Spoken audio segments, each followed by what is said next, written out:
اعوذ باللہ من الشیطان الرجیم بسم اللہ الرحمن الرحیم الم ترى کیا تم نے نہیں دیکھا الی الذین ان لوگوں کی طرف خرجوا من دیارہم جو اپنے گھروں سے نکلے وہم الوف حذر الموت اور ان کی تعداد ہزاروں میں تھی نکلے کیوں اپنے گھروں کو چھوڑ کر حذر الموت اپنے موت کے ڈر کی وجہ سے شاید کوئی وبا پھیل گئی تھی یا کوئی اور وجہ تھی اور کسی مستند حدیث پہ اس کا حوالہ قصہ نہیں بیان کیا گیا لیکن اندازہ ہے مختلف لوگوں کا مختلف رائے ہے کہ بہرحال نکلے تھے ہم نے یہ نہیں دیکھنا اس آیت سے ایک بات سمجھ میں آئی ایک مسئلہ سمجھ میں آیا بہرحال اصل تو میں یہ بتانا چاہ رہی ہوں کہ جب اللہ کے نبی کی حدیث سے بھی ہمیں معلوم ہوتا ہے آج سے 1400 سال پہلے ہی ہمیں سمجھا دیا گیا کہ جب کوئی وبائی مرض پھیلے تو پھر بھاگنا اور اللہ تعالیٰ ہمیں غلطیوں سے بچا کر رکھے بہرحال وہ نکلے ہزاروں کی تعداد میں تھے اور موت کی ڈر کی وجہ سے نکلے ان اللہ لذو فضل علی الناس ولکن اکثر الناس لا یشکرون بے شک اللہ تو ایسا ہے جو البتہ کیا ہے نہیں سوری ایک لفظ رہ گیا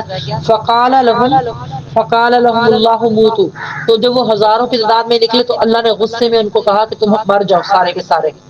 اور وہ مر گئے پھر ان کو دوبارہ زندگی بھی ملی یہ دکھانے کے لیے ایک اور بات اس میں سمجھ میں آئی کیا دکھانے کے لیے کہ موت اور زندگی اصل میں کس کے ہاتھ میں ہے وہ جب چاہے آرڈر کرے تو موت بھی دے سکتا ہے اور اس کے لیے زندہ کرنا بھی کوئی مشکل نہیں ہے تو یہ کئی معجزے ایسے ہوئے جب لوگ زندہ ہوئے خاص طور پہ جیسے حضرت عیسیٰ علیہ السلام کے زمانے میں حضرت عیسیٰ کو معجزہ تھا کہ وہ کچھ لوگوں کو زندہ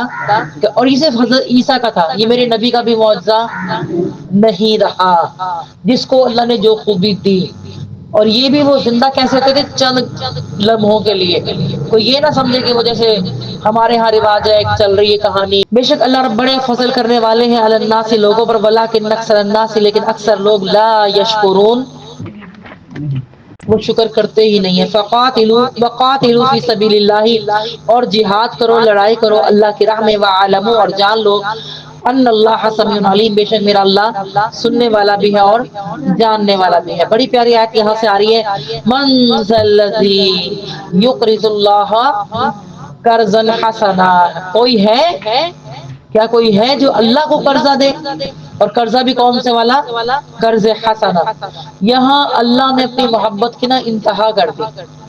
بڑا ایک بادشاہ اتنا بڑا بادشاہ کہ ساری کائنات کا بادشاہ اور کہہ رہا ہے مجھے کوئی قرضہ دینے والا ہے وہ جو مالک ہو کبھی بادشاہ نے قرضہ مانگا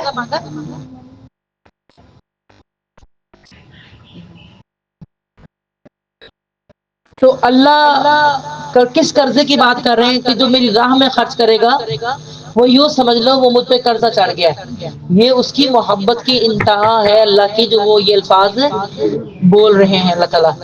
ورنہ اللہ کو بندوں سے قرضہ لینے کی لوڑ ہے نہیں ہے کہا یہ جو تم خرچ کرو گے اللہ کی راہ میں چاہے وہ اللہ کی مخلوق میں خرچ کرو دو طریقے میں نے بتایا تھے یا اللہ کے دین پہ خرچ کرو گے دین کو پھیلانے کے لیے جہاں جہاں خرچہ ہوتا ہے جہاں جہاں تم خرچہ کرو گے تو یوں سمجھ لو کیا ہوا بیٹا آپ کو آیت نہیں مل رہی کچھ کرے گا تو بولو پھر فَيُضَاعِفَهُ پھر میں سے دگنا کر دوں گا لہو اس کے لیے اضعافا کثیرا